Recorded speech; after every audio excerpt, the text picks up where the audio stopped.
Today I'm going to talk to Philip Canter and we're going to talk about different experiences he's had in his life. Hi, Philip. Hello. Hi. So, my first question to you, Philip, is what was it like living in Liverpool in your earlier years? Well, I was born in 1937 and lived with my father and mother and elder sister in Broad Green. My father was a doctor, general practitioner, and he was also quite politically active. He, just after the war, he stood as a Labour candidate for Old Swan, which is near Broad Green, and he was elected as the first Labour candidate that constituency had ever had. So, but that was quite some distance from the general Jewish community where we were living. The Jewish community was quite spread out, but mostly in near a town at those days. Okay. Philip, how many synagogues were there in Liverpool back then? Well, I can think of 4 or 5. I think it was Greenbank, Chewell Wall, Prince's Road. There was a synagogue in Ullett Road, and I think Fairfield Synagogue was still going at that time.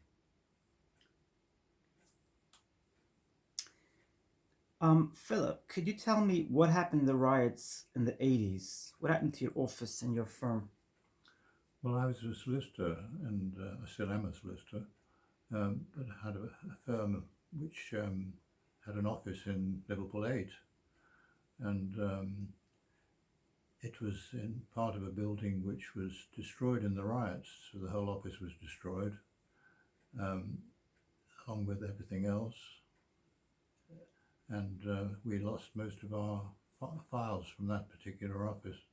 But I was working there and continued to work afterwards. We had a porter cabin on the site for 6 months, and then we moved to other offices a little further down.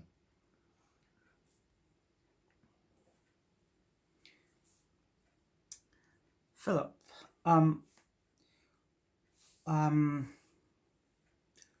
what was it like on your first trip to Israel in the late 50s?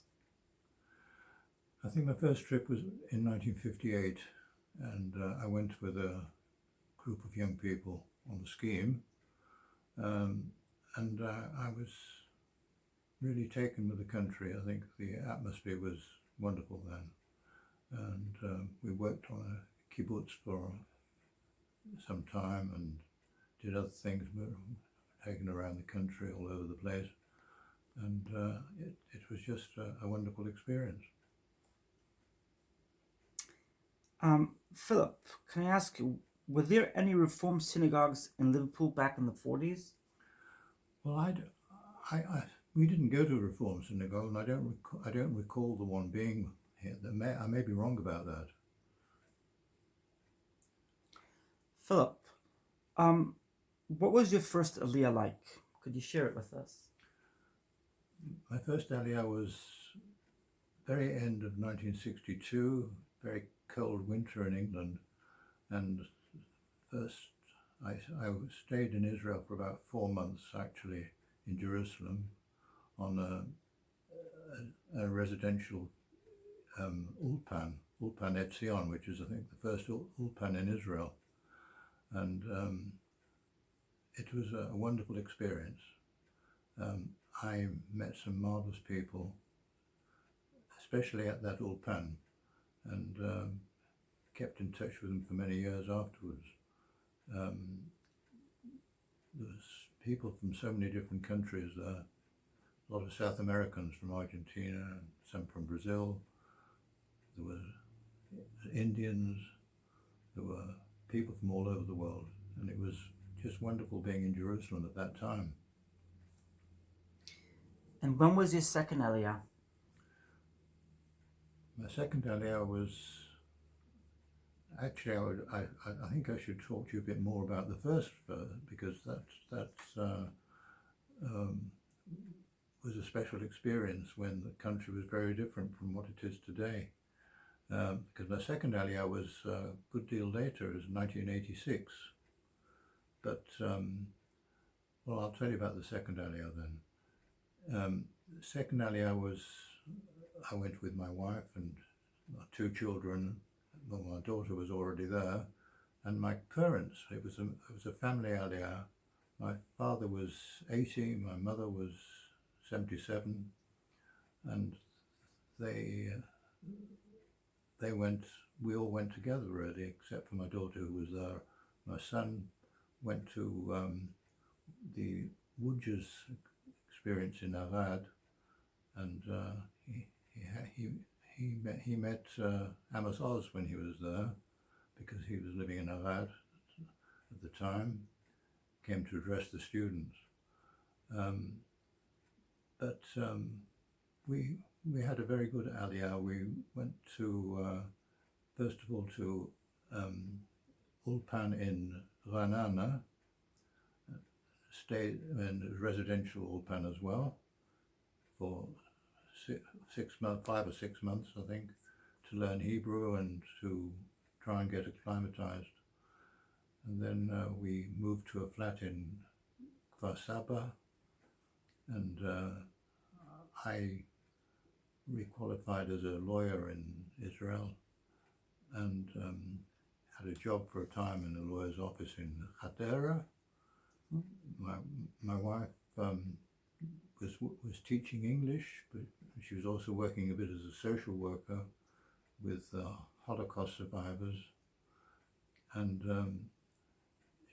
she was also doing a lot of work with Arab and Jewish women, visiting Arab towns, and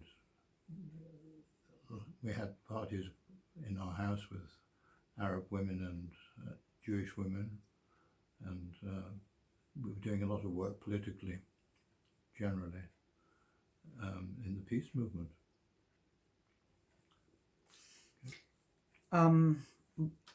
Who were some of the famous people you met when you lived in Israel and on your trips to Israel? Well, I've said that Jan met Amos Oz. Anita met Alan Appelfeld, the novelist.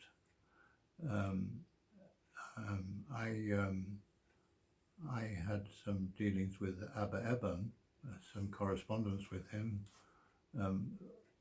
commiserating with him when he was taken off the Labour list, and I've still got a letter. He sent me a lovely letter in response to my commiserations.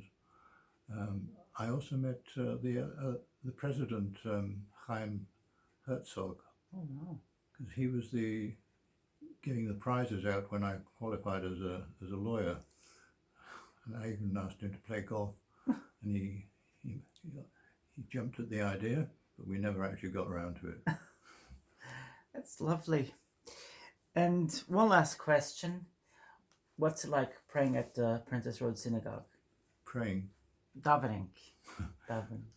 Well, I feel very at home there. I was bar mitzvah at Princess Road, and I've always liked it. I've not always been a member there, because when we were first married, we lived in Allerton, and very near to the Allerton shore, and so we went there.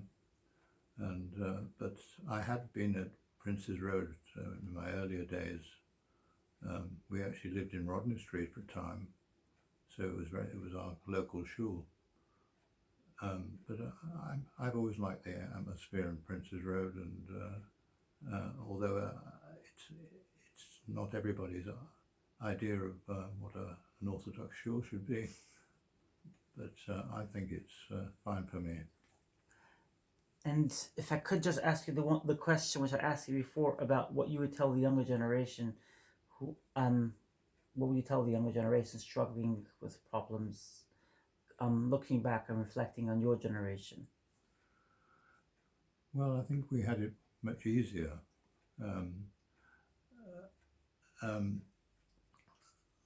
I don't know whether I can give advice to younger people. I think they've got to make a go of it themselves. I'm not sure that going to university is necessarily the thing that everybody should aspire to. There are other ways of getting on in life, and I think a lot of people just go to university just because they think it's the thing to do, and I'm not sure it always is. Wow, Okay. that's great. Thanks so much, Philip. I'm really grateful for this interview. Do you want to talk about the traffic lights?